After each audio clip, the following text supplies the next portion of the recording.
रात का रहस्यमय वक्त था।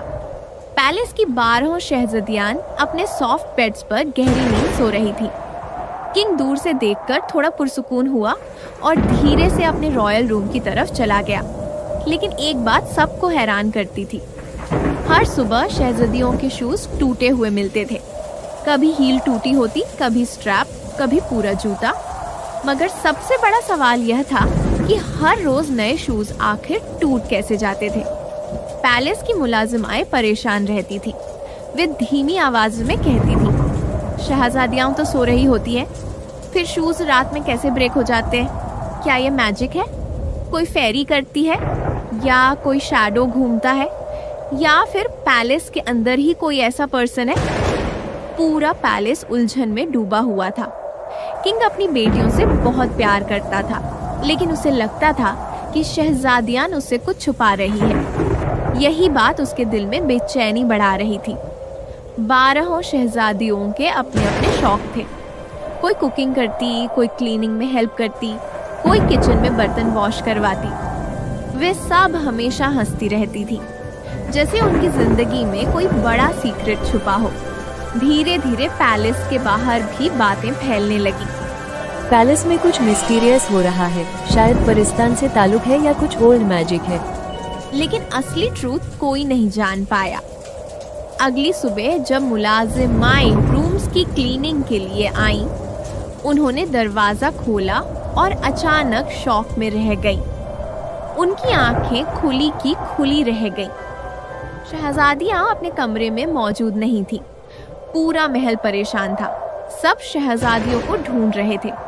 हर तरफ एक ही सवाल था, क्या शहजादियां परिस्तान चली गईं या किसी जादुई दुनिया में गुम हो गई हैं? शहजादियों के बेड्स खाली थे और उन्हें देखकर ऐसा लग रहा था जैसे रात भर किसी ने उन पर सोया ही नहीं हो। महल के हर कोने में खोज की गई, लेकिन शहजादियां कहीं नहीं मिली। जब नौकरानियों ने राजा को बताया, वह घबराकर शहजादियों के कमरे की तरफ भागा। लेकिन वहां पहुंचकर सबको बड़ा झटका लगा। शहजादियां तो अपने बेड्स पर सो रही थीं। ये कैसे हो सकता था? लेकिन जल्दी में शहजादियों से एक ऐसी गलती हो गई थी जो सब कुछ बदलने वाली थी। उस रात राजा ने अपने बेटे शहजादा अयान को बुलाया और कहा, आज रात शहजादियों पर नजर रखना, क्योंकि मैंने उनके कमरे से वो रोशनी देखी है जो पहले कभी नहीं देखी थी। रात हुई तो शहजादियां सो रही थी और नौकरानियां भी अपने बेड्स पर जाकर लेट गई। शहजादा अयान ने अपने ऊपर एक ऐसा कपड़ा लिया जिससे वह दिखाई नहीं देता था। वह धीरे से शहजादियों के कमरे में गया और हैरानी से उसकी सांस रुक गई। शहजादियां तो सो नहीं रही थी, बल्कि तैयारी कर रही थी। शहजादियां सो नहीं रही थी, बल्कि तैयारी कर रही थी। कोई आईने के सामने मेकअप कर रही थी, कोई अपने चमकते जूते पहन रही थी, कोई बालों में नया सुंदर स्टाइल बना रही थी, कोई अपनी अलमारी से सबसे सुंदर ड्रेस चुन रही थी, और कोई अपनी कीमती ज्वेलरी गले, कानों और कलाई में पहन रही थी। जब सब तैयार हो गईं, तो उन्होंने पर्दा पीछे किया। वहां से सुनहरी रोशनी आ रही थी। एक एक करके 12 शहजादियां उस रोशनी में अंदर जाने लगी। शहजादा आयान यह देखकर हैरान रह गया, लेकिन वह दिखाई नहीं दे रहा था, इसीलिए किसी को उसकी मौजूदगी का पता नहीं चला। जब आखिरी शहजादी भी रोशनी में चली गई, आयान भी उनके पीछे चला गया। अचानक हर तरफ रोशनी फैल गई और वह एक शानदार जादुई हॉल में पहुंच गया। हॉल चमक रहा था। दीवारें गुलाबी और सुनहरी रोशनी से चमक रही थी। परियां शहजादियों के चारों तरफ घूम रही थी। कोई उनका मेकअप ठीक कर रही थी, कोई उनके कपड़ों के किनारे सीधा कर रही थी, कोई बालों में फूल सजा रही थी। आयान के मन में सिर्फ एक सवाल था कि यह कौन सी दुनिया है और शहजादियां यहाँ क्यों आती हैं। तभी पीछे से आवाज आई और 12 खूबसूरत शहजादे हॉल में अंदर आने लगे। आयान देखकर हैरान रह गया। ये सच में परियों की दुनिया थी। जैसे ही शहजादे आगे बढ़े, हर शहजादी अपने शहजादे से खुशी से मिलने लगी।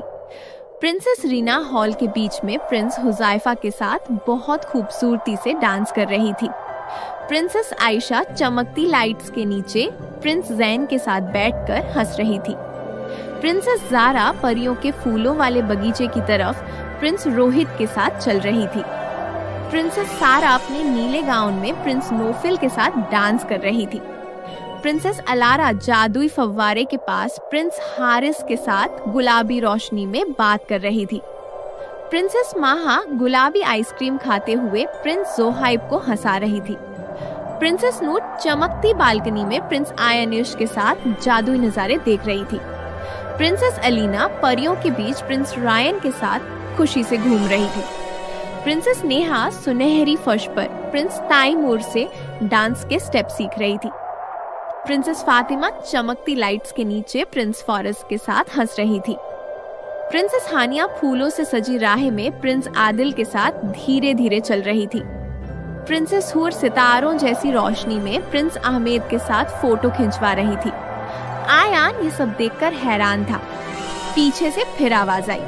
आयान ने मुड़कर देखा तो उसकी सांस रुक गई। एक बहुत खूबसूरत परी उसके पीछे खड़ी थी। क्या आप मुझे देख सकती हैं? हाँ, क्योंकि मैं यहाँ की प्रिंसेस हूँ और मुझसे कोई भी जादू छुपा हुआ नहीं है।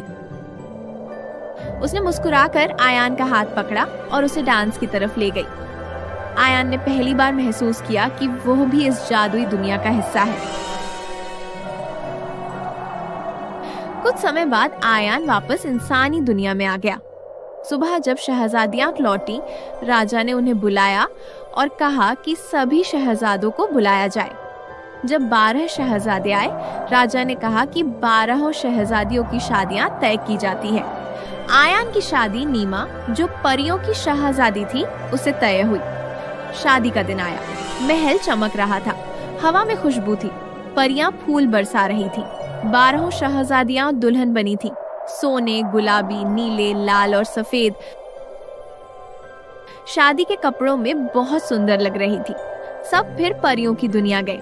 वहाँ 13 जोड़े, 12 शहजादियां और उनके शहजादे और 13वां जोड़ा आयान और नीमा एक लंबी मेज पर राजा और रानी के साथ बैठे थे। सब आइसक्रीम खा रहे थे, बातें कर रहे थे, हंस रहे थे और परियों के दिए हुए तोहफे खोल रहे थे। तोहफों में ज्वेलरी, सुनहरे जूते, रेशमी कपड़े, ताज, पायल और जादुई चूड़ियां थी। हर तरफ खुशी ही खुशी थी।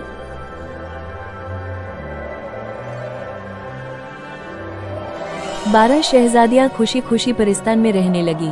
कभी वे आइसक्रीम खाती, कभी वे डांस करती और कभी वे सब इकट्ठी बैठकर बातें करती। सारी शहजादियां परिस्तान में बहुत खुश थी।